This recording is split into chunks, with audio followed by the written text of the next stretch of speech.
Good evening, everybody. Joe Biden wants to debate. And boy, did he let it be known he wants to debate. He declared that he will debate President Trump. Watch this and his Clint Eastwood impression. Donald Trump lost 2 debates to me in 2020. And since then, he hadn't shown up for debate. Now he's acting like he wants to debate me again. Well, make my day, pal. I'll even do it twice. So let's pick the dates, Donald. I hear you're free on Wednesdays. Unbelievable. That's going to be something to watch, isn't it? Did you notice how many edits were made in that 14 seconds of video? Joe Biden has issued a list of demands to hide his obvious mental decline. Some of Biden's cowardly caveats are this: no live audience whatsoever. Has to be on CNN, ABC, CBS, or Telemundo. Why not Al Jazeera and Pravda, whatever? I guess it's, Russian television. Anyway, the mics will be cut off when the time is up.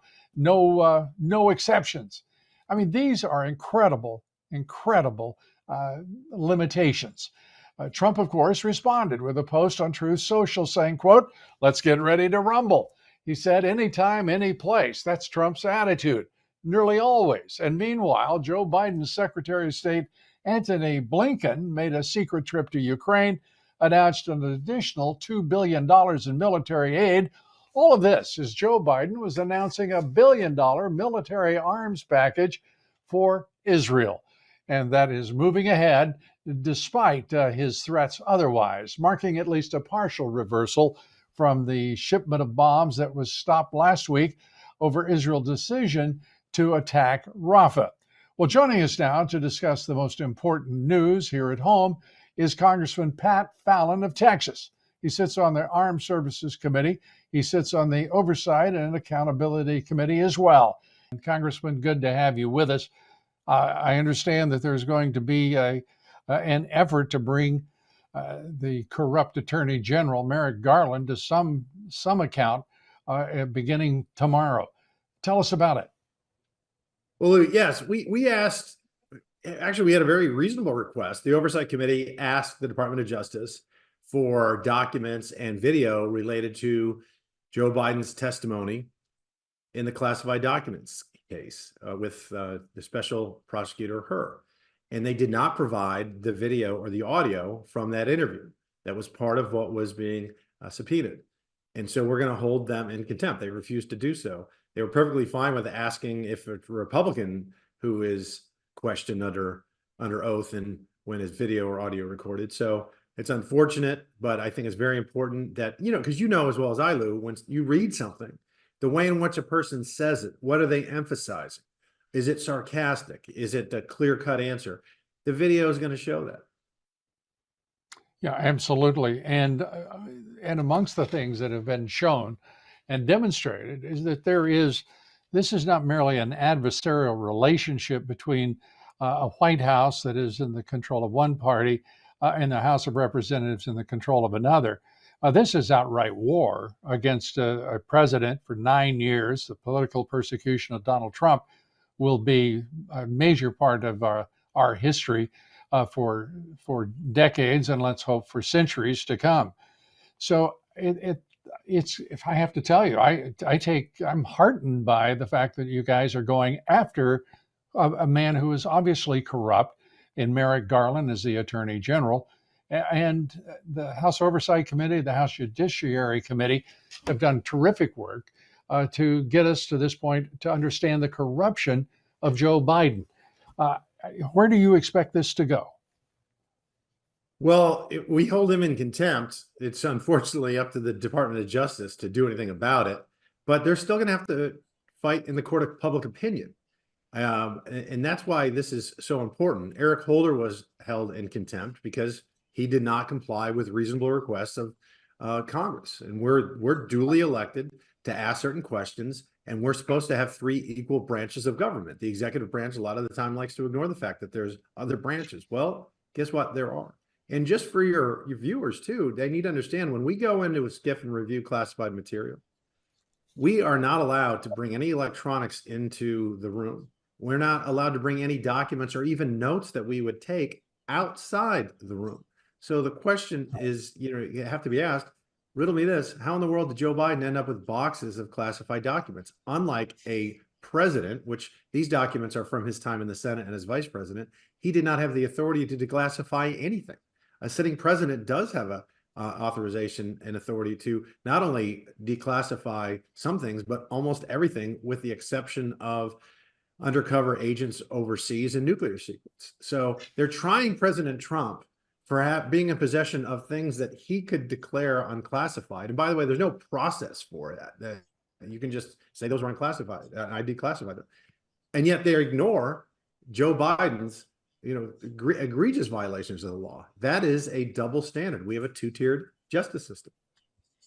Yeah, I know that this has become a popular way to express it, and I understand that, a two-tier justice system. This is a weaponized government against conservatives, Republicans, and the American people. There's no justice if you fall in that category. Only if you are a Marxist Dem, an acolyte of Joe Biden and Barack Obama, do you get a free pass from the Justice Department and from the federal judiciary, particularly in the District of Columbia. I'm delighted to hear that you guys are going after them, and I would hope you go after them tooth and nail, because, as you say, this is about the court of public opinion. It's not a legal matter. It's not even, frankly, a legislative matter.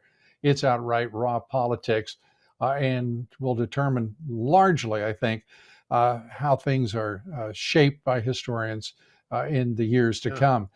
Well, Also, Lou, if I could touch on something that you just really, sure. To expand on what you're saying, think about this. If it was a novel, this would be a bad novel. If I were to say the leading candidate for president in one of the parties is being tried by a DA from the other party, who then had the third most important person, the third ranking person in the Justice Department from the other party left to help prosecute this, former president who's leading in the polls and as the nominee from the other party. And then the judge that's hearing the case, his daughter fundraises and makes money for the other party. I mean, this is just lazy writing, but it's unfortunately real. It's a nightmare. And you know what? And I'm such a pushover that I find this interesting as hell. I think it's some of the best fiction I've ever seen, because if I get tired of the reality, I can look at the newspaper or watch MSNBC, ABC News, whatever, and then I can see all the fiction. So you have a parallel universe operating all the time. I find it interesting and fascinating.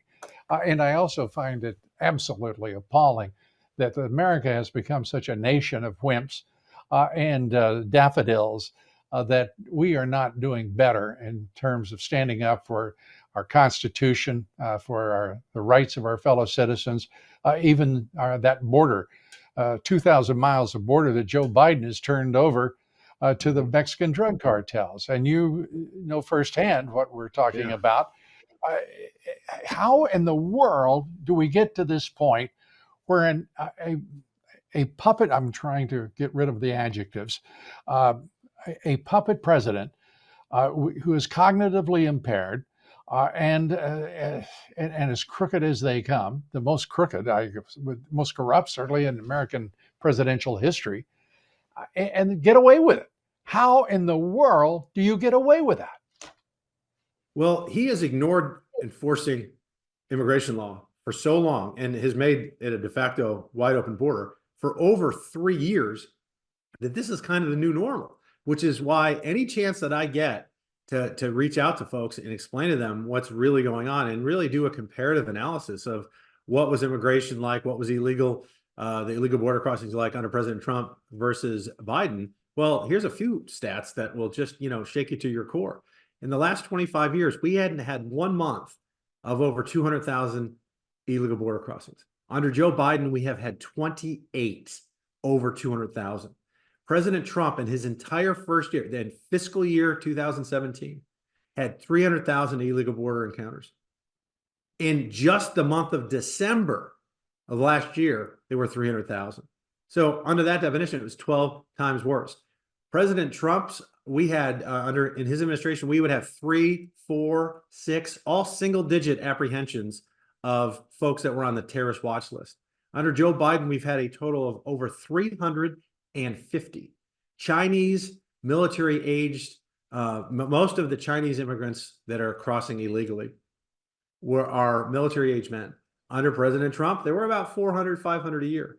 Joe Biden, over 45,000. And not every one of them is looking to live the American dream. Some of those are sleeper agents that could engage in acts of sabotage if, God forbid, we got into a hot war with China. And I could go on and on. You don't have enough time in your program to show you the dereliction of duty of Joe Biden. And the most sacrosanct mission and duty and obligation we have, Lou, is to keep Americans safe. And Joe Biden has absolutely failed abjectly on that front. Congressman, you had me right up to the word dereliction. This man is doing everything as designed. The fundamental transformation of America is underway in the third term of Barack Obama, and there's nothing derelict. There's nothing accidental. There's nothing passive about what we're watching happen to this country, and the statistics. Trust me, I know the statistics, but the reality is, I also see the passive and inert posture of the Republican Party. And I know that there are limitations as to what can be done. But I have to tell you, that is not a matter of, to me, great pride, that we have a populace, we have representatives, we have senators who basically have been helpless in the face of this affront against the nation, against this just simply a handover to the Mexican drug cartels. Joe Biden is in effect a partner with the cartels, and there's no one pushing that point. And I think there needs to be, and I hope there will soon be when Donald Trump gets elected. You get the last word, Congressman. No, you're absolutely right. As far as if the Mexican drug cartels could have elected a president, they would have elected Joe Biden, because he lets them do whatever they want. They were making experts estimate that they make about $25 billion on illegal narcotics trafficking, and yet now they're making over $13 billion, estimates say, on illegal smuggling of human beings, because they charge $4 or $5 grand or more, depending on where the person's from, a person to get into the country. And Mexico is an absolutely lawless nation state. We have a huge border with them, and they are exporting their crime and they're exporting their poverty into our country. And we need folks to stand up and point this out. And incidentally, Lou, that's one of the reasons why you're seeing a Republican awakening along the southern border. Most Americans that live along the southern border with Mexico and Texas are of Hispanic extraction, and they are leaving the Democratic Party in droves. I served with a fellow named Ryan Guillen in the Texas legislature. He was a 20-year Democrat. He switched parties. He's a Republican now. We elected Mayra Flores on the border. We elected Monica de la Cruz. We elected Tony Gonzalez. We elected Janie Lopez, another state rep.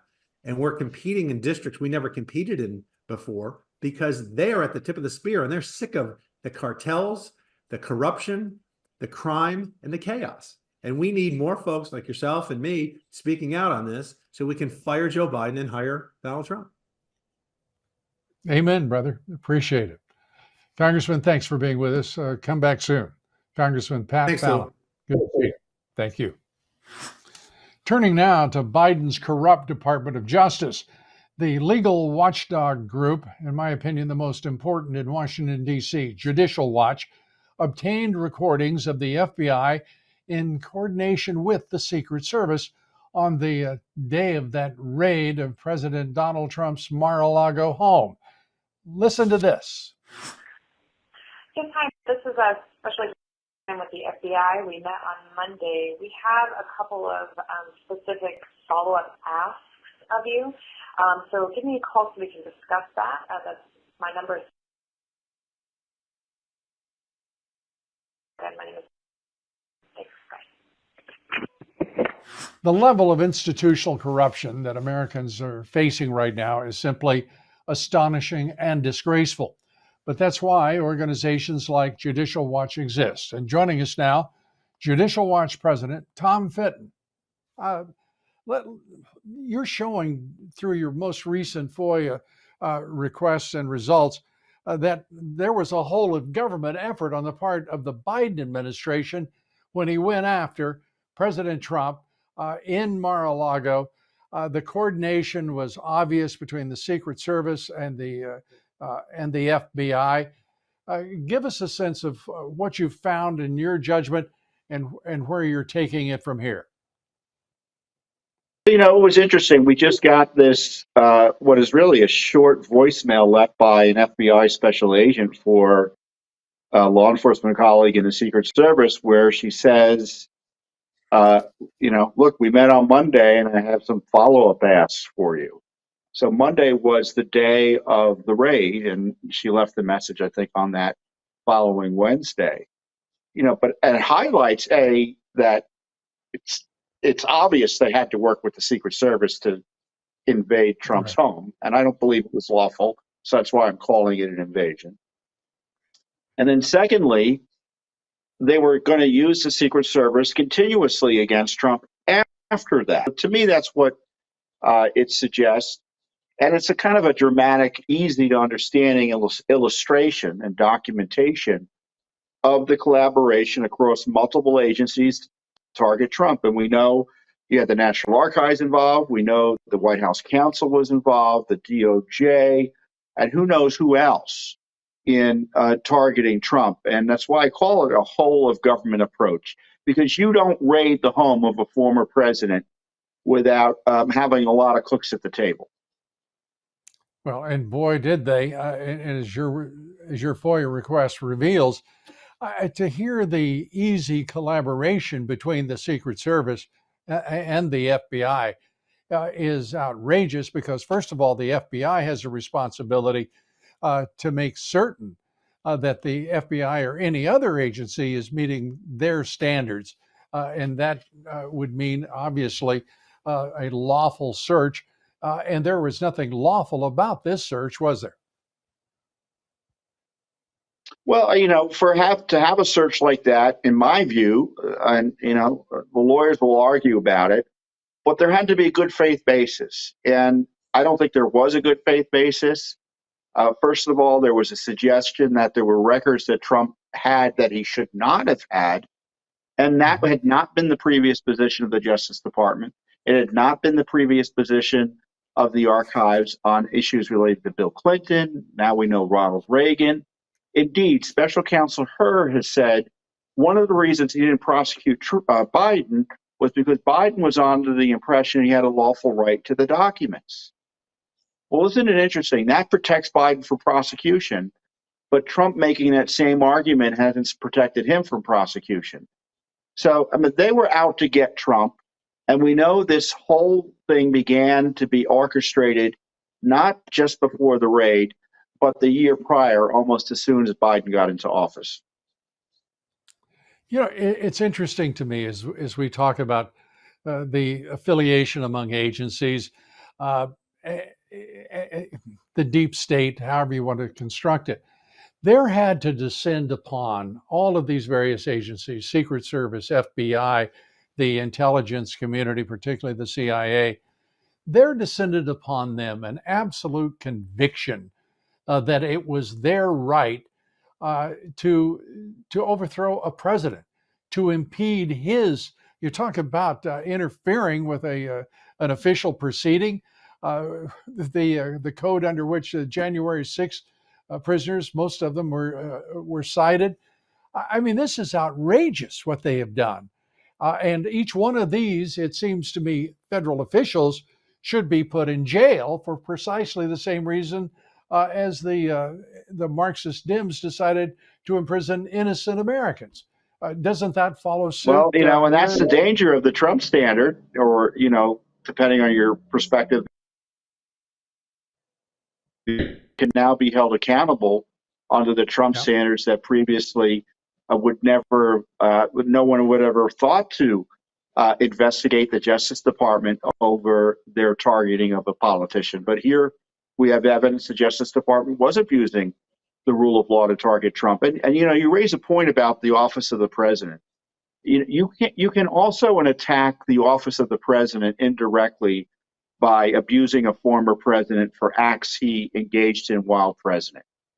And so the attack on Trump is obviously an outrageous abuse of him personally, but it's also an attack on our Republican form of government, on our separation of powers, and that institution that is part of that constitutional system, which is the presidency of the United States. If the new rules are that a president has to be worried about what the next president's going to do if he brings in a bunch of hacks to try to put him in jail, and this is the argument before the Supreme Court, the office will be irreparably damaged.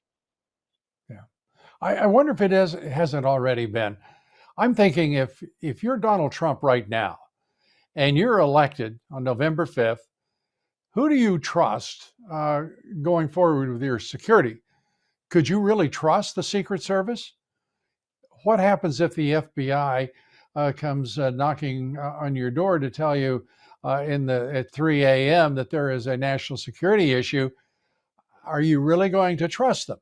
Why would you trust them? Because they've been part of a collusion against the President of the United States, an effort to literally overthrow him in alliance with the opposition party, that is the Hillary Clinton campaign, the Democrat National Committee, and its successors. It's pretty outrageous what the next president has to do to trust them, don't you think? When it comes to the Secret Service, I think the agency is poorly run and mismanaged. And so if I were, an incoming president, and frankly, Biden, if he had his act together, would be asking questions about how well run the agency is. I mean, we're supposed to pretend because you have these heroes, and they are, in the Secret Service. There's some in the FBI. There's some even in the Justice Department where, good Americans trying to do their job and enforce the rule of law. It doesn't make the institution, as you point out, trustworthy, and that their powers will be used for good. In the case of the Secret Service, the FBI, and the Justice Department, in the least, there needs to be management overhauls of all three agencies. Yeah, and they've needed it for a long time. I truly believe. I mean, going back to all of the escapades in Colombia, to all of the partying on the part of some agents. Well, there you go. It's just a mess that they have to figure out. I want to. Well, and then you have then Lou, we had the craziness the other day with Kamala Harris's agent. Who kind of went, I don't, the reports are kind of unclear, but seemingly kind of went ballistic. Well, and the accounts are suggestive, but not clarifying. But it did sound like that she had been with Kamala too long, and it might have worn on her psyche. I can't imagine having to put up with that cackle on a full shift whether you're on the Secret Service or any other job. It's remarkable. As we laugh about this, the truth is the government is completely it's in free fall. It is unstable, just like the nation itself, don't you think? I mean, this government, it's going to take a lot of healing, a lot of fixing, and a lot of managing to bring it into anything resembling a government that is fit to serve the American people. Because right now it's the enemy of the American people, and I don't know what it's going to take to restore that trust. And perhaps it is a healthier nation if our people do not trust their federal government. What do you think? Well, the founders always, they taught us not to trust the government. They didn't trust the government, and that's why they put these constitutional constraints on the operations of government, what they're able to get into, and those constraints in too many ways have been burst. But we shouldn't trust the government, and to the degree we do, we should verify, and that's what our work is about. And we can kind of see the government going over the deep end, or I wouldn't say kind of. We do see the government going over the deep end with the prosecutions and the targeting of Trump, going back to the beginning of this conversation, with the FBI and the Secret Service basically waiting till Trump's out of town to go and raid his home. Just Yeah, unbelievable. it is. And that had to be done with Secret Service. Obviously, was done with the Secret Service connivance. No question. And the Secret Service has provided protection for the Biden family throughout his career. There's instance after instance, as you well know. There's got to be an accounting, and there has to be, as you suggest, I think a real serious culling of the Secret Service to get to the kind of agent that would have greater integrity and sense of honor than to give in to the Marxist Dems of the deep state, and of course the Biden regime and subsequent Democrat Marxist regimes to come. I'm sure at least one will sneak in there. You get the final word, Tom. Appreciate it. Thanks for being with us today. Well, thank you. There's a lot of work to be done, and we're just going to keep on asking the questions about these various issues. I mean, we're seeing this abuse, and there can't be enough oversight, and Judicial Watch is proud to be able to do it. Thank you, Lou. And we're grateful for Judicial Watch and for you, Tom. Thanks for all the work you do. Appreciate it. Tom Fitton. Thank you. Take care.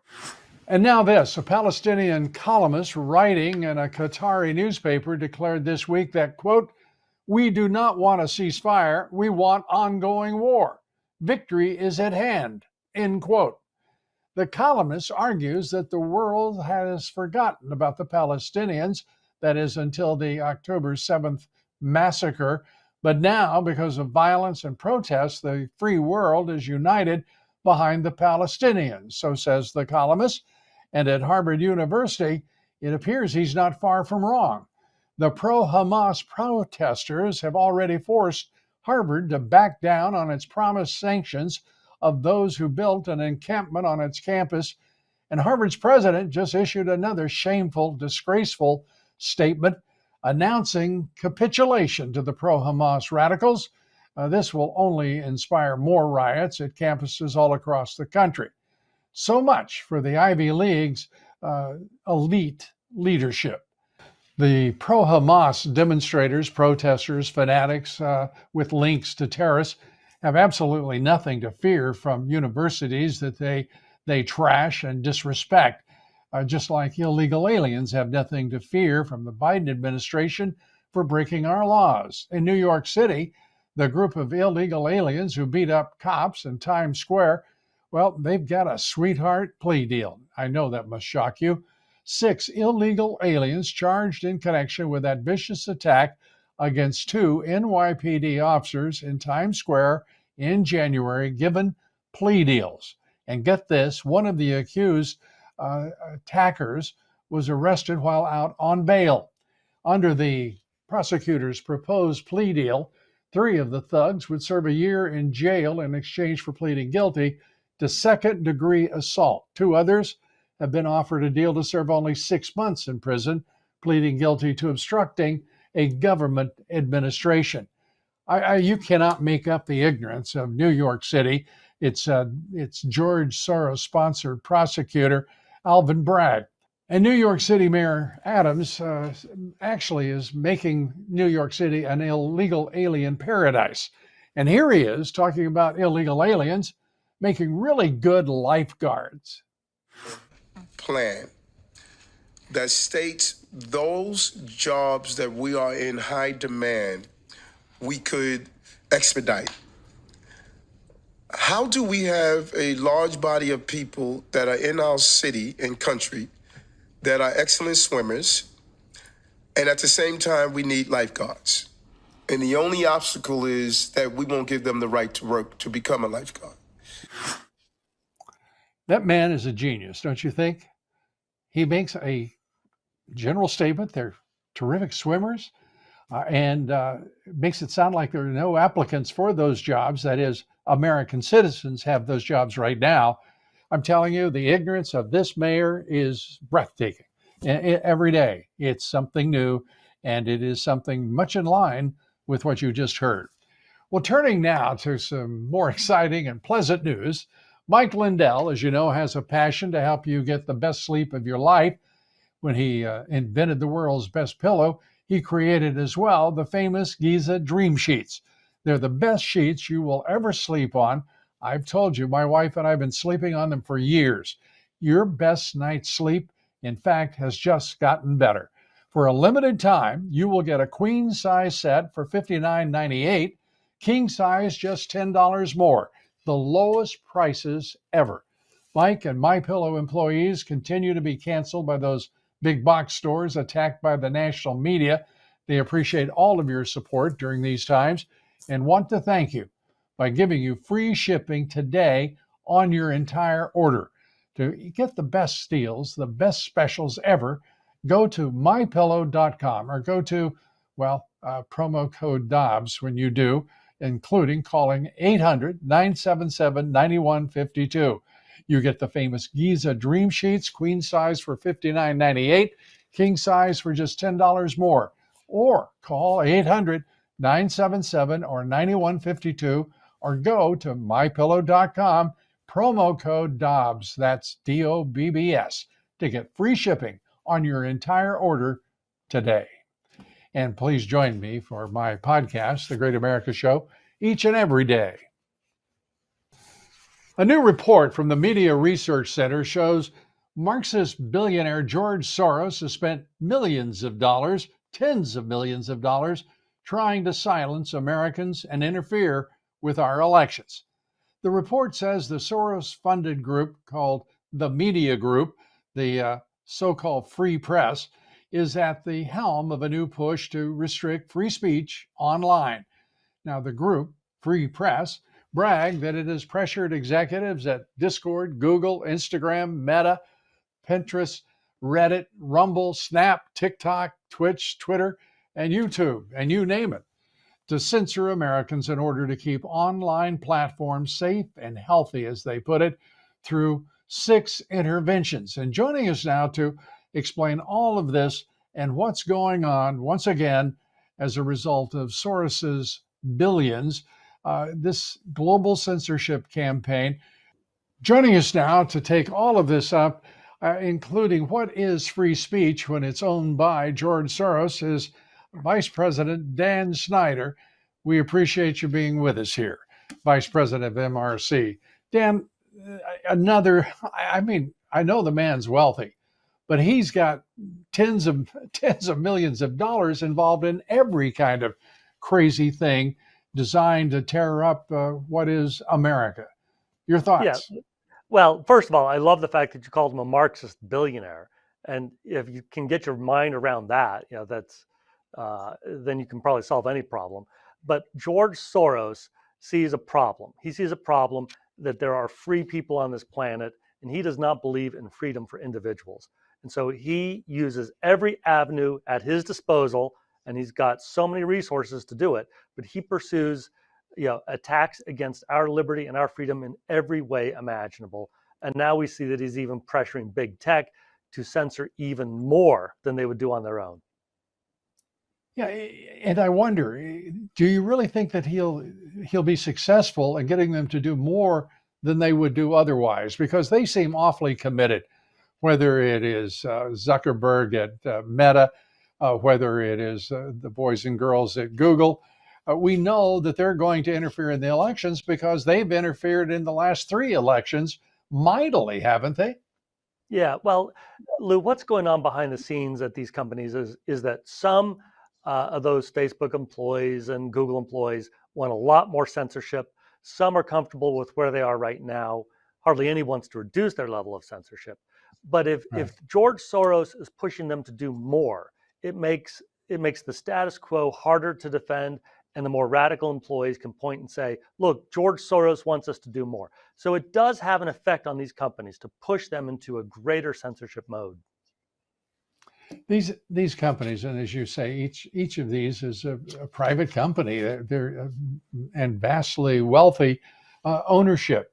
And some of them, actually, many of them have even more money than George Soros. It seems to me. This is an alliance from hell for America and for everyone in this country who believes in this constitutional republic and the Constitution itself. We're watching them win time and time again. We're almost bereft entirely of victories from the conservative right in this country when it comes to the elections, when it comes to rolling back the Marxist left. Yeah. Well, we've had some victories. We've got some Yeah. excellent state attorneys general that in Texas and Missouri and Louisiana and Florida and Utah who are winning. They are battling back against big tech and they are winning. The West Virginia Secretary of State, Mac Warner, he's the only Secretary of State out there actually fighting against big tech election interference. He's doing a wonderful job. And he's trying to lead a coalition to build other avenues at that Secretary of State level. But Lou, let me give you one example of what George Soros is trying to get these big tech executives to do. He's got this 6-point plan. I think the most nefarious thing is that he's saying, increase the friction. Okay, so on a post, and that means slow it down, shadow ban it. If somebody has raised an objection to it, so if anybody raises an objection, these firms, these Soros-backed firms, are trying to tell big tech, shut it down. And of course, the left is so well organized, they'll raise an objection to every single political ad that Donald Trump tries to run, or any story about Donald Trump, and any number of candidates for office on the Republican side or the conservative aisle. Yeah, it's interesting, and I love this use of the word friction because it makes it sound so harmless, doesn't it? It's just a little, about where the rubber meets the road. In point of fact, we're seeing it across all these platforms, and I'm going to share this with the audience because I haven't said anything about it yet, but I am going to, because I think this is pertinent to what we're talking about. Twitter right now. Elon Musk is supposed to be Mr. Free Speech, right? I have 2,464,000 some odd followers on Twitter. Do you know how long that's been the case? It's been the case for 6 months. I mean, it doesn't move to 464. And by the way, that's not it's straightforwardly. This is shadow banning, and it drives me nuts when people say Elon. And by the way, I admire much of what Elon Musk does, but I don't admire anything about what he's doing to Twitter and to me and others. It's outrageous. Look, I can point to different examples where his ownership has really made a difference in support of free speech, but he was also very clear from the outset that while he would not ban speech, he would limit its reach, and that is shadow banning. And so that is an example of where we do not think Elon Musk is going in the right direction. This is not a pro-free speech effort. It's a censorship effort. Yeah, it is censorship. And as a matter of fact, there are a lot of things that I'm starting to scratch my head about, because I'm starting to wonder about, first of all, I know he's being attacked by the Biden regime, so I'm on his side in that. He's walking tiptoeing as fast as he can toward Beijing in nearly everything he does. So I'm opposed to him on that. He is a man conflicted, and understandably so, because he is globalist beyond measure. There's no one who is, in my opinion, even close to him, other than perhaps Zuckerberg, a handful of others. Yeah, well, in terms of global reach. When it comes to free speech, which is my primary concern, I've seen huge improvements on Twitter, but it's not exactly the result I would pick. Again, the shadow banning, we find that completely inappropriate. In terms of building Teslas, for example, many of those parts come from China. And Elon Musk does not want to upset the Chinese Communist Party when he's trying to run a car manufacturing company that's reliant on Chinese exports. So I would not run a business based on China. I wish that he would. And as usual, we come up agreeing on things. Dan Snyder, good to have you with us. Thanks for the report. Keep us informed because we wouldn't know this unless you were reporting it at the Media Research Council. So, well, I've thanks got a great so team. Thank you. You got it. And we appreciate them as well. Thank you, Dan Snyder, Vice President of the Media Research Center, and Free Speech America's ABC's George Stephanopoulos is saying the quiet part out loud. By the way, I'm getting so I really hate that expression, saying the quiet part out loud about the deep state. That means somebody's telling the truth. Here he is. Love it. The book is so good. My favorite thing is that you interviewed Situation Room staff. I've always said that it's White House staff whose names you'll never know that are like the writers of history. They'll tell us so many details. That was my favorite part about doing the book. I interviewed about 100 duty officers from the White House. And these are people that they're relatively young, people who come from all over the government, the CIA, the DIA, Defense Department, military. And, some people like to call those people the deep state. Deep state. Well, the big thing I learned doing this book is that the deep state is packed with patriots. Yes. People who go to work every single day on the front lines of the most intense crises the country faces and do it to serve their country and to serve the presidency, not the president. They don't care about political parties. They're there to serve the presidency and the institution. And they're doing it anonymously. Absolutely. Exactly. As one of them told me, Mike Seeley said, we serve in silence. Don't you wish George Stephanopoulos did as well? I mean, is that not ludicrous? We're sitting there watching this egoistic Stephanopoulos defending the power of the federal government. I mean, that's what they need, is a morning talk show host defending the deep state as if they don't have sufficient power with 87,000 new hires in the IRS, unlimited budgets for the CIA and all of the intel agencies, the FBI. Oh, yes, and they're getting a new building. I mean, to be talking about, I've got to protect. He wakes up in the morning, Stephanopoulos does, and he thinks, who can I protect today? And he protects the Biden regime, the federal government, and all the agencies that the Biden regime and the Marxist Dems control. Doesn't that warm your heart? I know it does mine. Well, yeah, it's a telling admission on his part, although we doubt these people are, well, I'm sure there are a lot of patriots, but it's what else they do that concerns me. The Trump political persecutions being a case in point. DA Alvin Bragg's star witness Michael Cohen, a serial liar, a convicted felon, a really bad guy, has made millions of dollars smearing his former boss, Donald Trump. He's clearly motivated by money and revenge.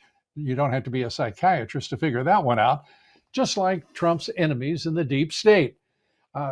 George Soros-sponsored Alvin Bragg himself, a public prosecutor, is worth millions. Cohen's partners in lies, including adult film actress, porn star Stormy Daniels, has threatened to flee the country for real this time, along with her husband. Well, to say that, I don't know, it's sort of hurtful. I mean, what are we going to do without a bunch of porn stars and B-grade actors? I guess we'll have to make another, we'll try to adapt and innovate and do as best we can. That's what America has always done in times as trying as these, right? Lots of presidents have had trouble with the establishment, the intelligence community, the deep state, if you will. Trump certainly not the first. Before Trump, there was Richard Nixon, who was deposed and destroyed by a silent coup. That's the thesis of Nick Bryant's new book. The title, The Truth About Watergate, a tale of extraordinary lies and liars. Bryant's work brings to bear thousands of citations upending almost everything most thought they knew about the Watergate affair. The book also reveals the real role the national left-wing media played in wounding Nixon. It does sound familiar, doesn't it? Tonight, Nick Bryant joins us to talk about his remarkable new book. Nick, let's talk about this orthodoxy that's grown up around, if you will, the mythology that's grown up around the impeachment that was to be of Richard Nixon. Give us your sense of where the national media and all of us have gotten it wrong to the greatest degree about Richard Nixon and Watergate. Watergate was a silent coup, and Watergate was perpetrated by what people today would call the deep state. When Nixon took office, he really wanted to be a peacemaker. He'd been a hawk for a number of years and a red baiter, and he realized that our policies of containment were not working.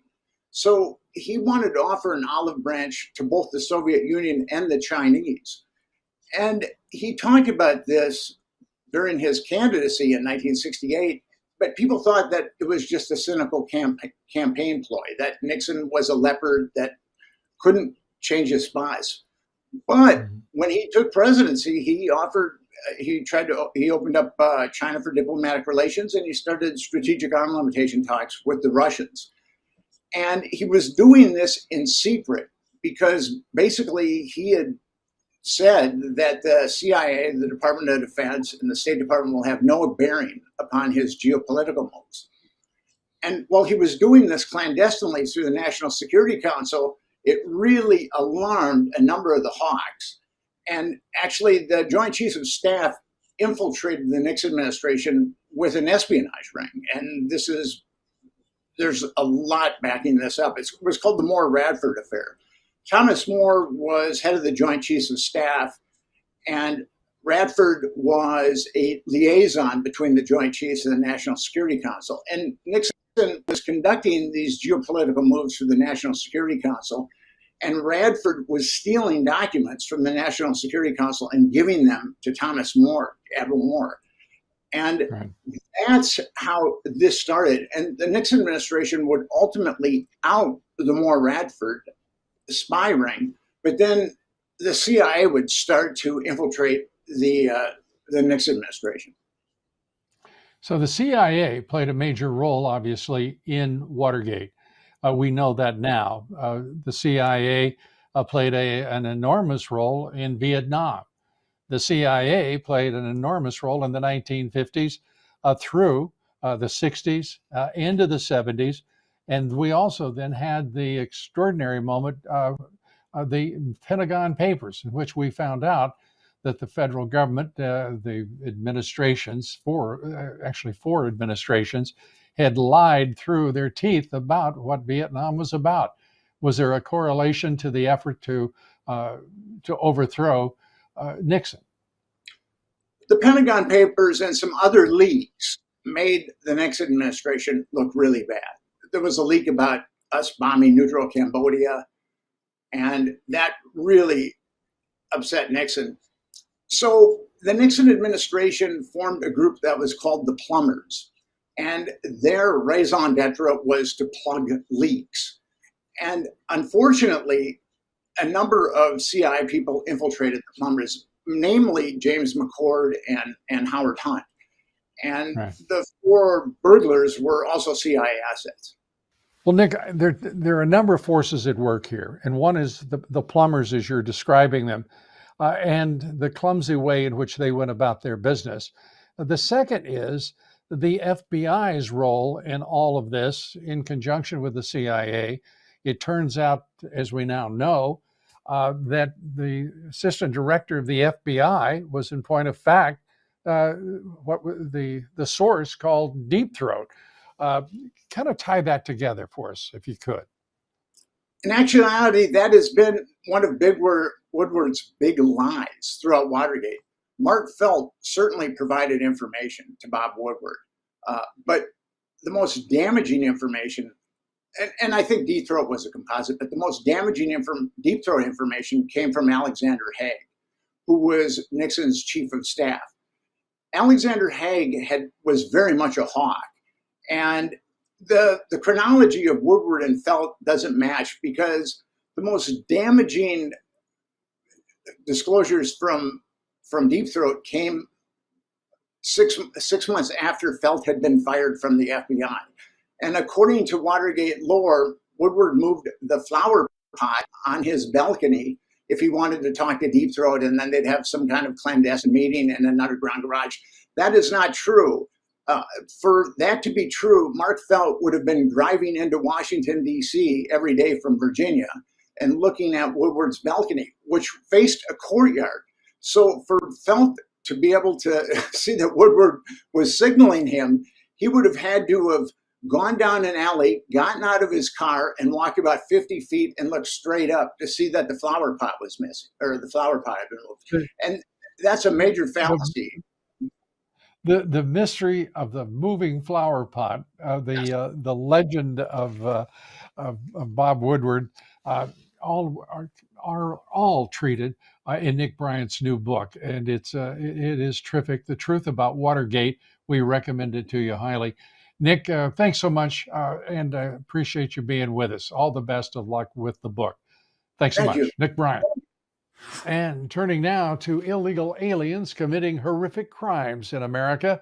In New Mexico, a group of illegal aliens from Guatemala kidnapped and gang raped a deaf woman in what the authorities called a multi-hour nightmare. They filmed parts of that ordeal for their sick enjoyment. Prosecutors just gave a 20-year sentence to one of the animals, but the man suspected of being the ringleader remains at large. And in Texas, authorities have charged an illegal alien in connection with the death of a 3-month-old infant.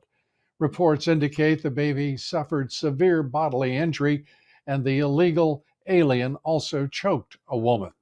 The suspect was deported from the United States back in 2020, but at some point he made his way back into the United States and settled in Porter, Texas. The Biden regime asked a federal judge to immediately start Steve Bannon's prison sentence. They had time enough for that. Federal Judge Carl Nichols has given Bannon until Monday to respond to and challenge the Biden Department of Justice request, or demand if you prefer. Meanwhile, the World Health Organization is pushing to finalize a treaty that would transfer American sovereignty to the United Nations during a pandemic. I kid you not. The World Health Assembly is scheduled to begin later this month. That means the WHO is going to turn up the pressure trying to hammer out details of a treaty and a proposal. Simply put, the World Health Organization is racing toward medical totalitarianism, and the Biden regime and the Marxist Dems are trying to destroy America. Well, turning now to jobs in America, Walmart announced layoffs affecting several hundred jobs at the retail giant's campus offices. Walmart also will require most remote employees in its Dallas, Atlanta, and Toronto offices to relocate. And last year, the retail giant said that 65% of its stores will be automated. But automation means unemployment, which means more people will be dependent on big government. And by the way, it also means all those millions of illegal immigrants won't have work. And that's a problem. And it's not very smart, is it, of this Biden regime? Turning now to an amazing deal, a great deal. Mike Lindell, as you know, has a passion to help you get the best sleep of your life. After he invented the world's best pillow, he created the famous Giza Dream Sheets. They're the best sheets you will ever sleep on. I promise you, my wife promises you. We have slept on Giza sheets for years now. And your best night's sleep just got even better. For a limited time, Mike is offering you a queen size set for $59.98. King size just $10 more. The lowest prices in history. Mike and MyPillow employees continue to be canceled by those big box stores and attacked by the left-wing national media.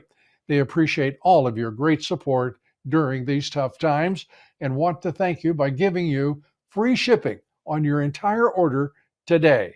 To get the best specials ever, go to mypillow.com or call 800-977-9152 and use promo code Dobbs. You get the famous Giza Dream Sheets, queen size for only $59.98 and king size for just $10 more.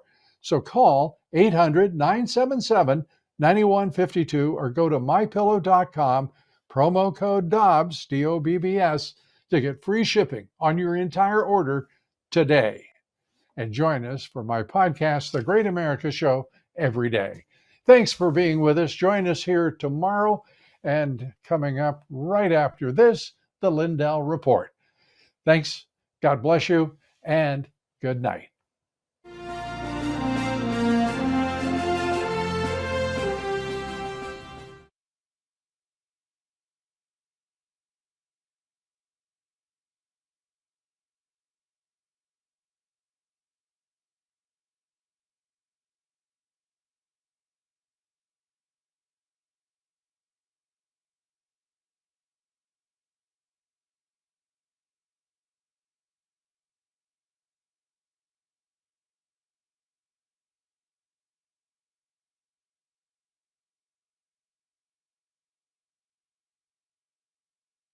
Mike Lindell here, and like you, I see our country being destroyed daily. We face massive economic issues, and I can tell you from firsthand experience, there are people in power who threaten the values that have made our country great. Well, I've been a believer in gold and silver for a long time, and I've searched for years for a partner that shares my values. Well, Genesis Gold Group showed me how easy it is to protect your IRA, 401k, or your retirement with gold and silver. Their faith-driven approach to service and stewardship is one that stands out from the rest. So call Genesis Gold Group now at 1-800-200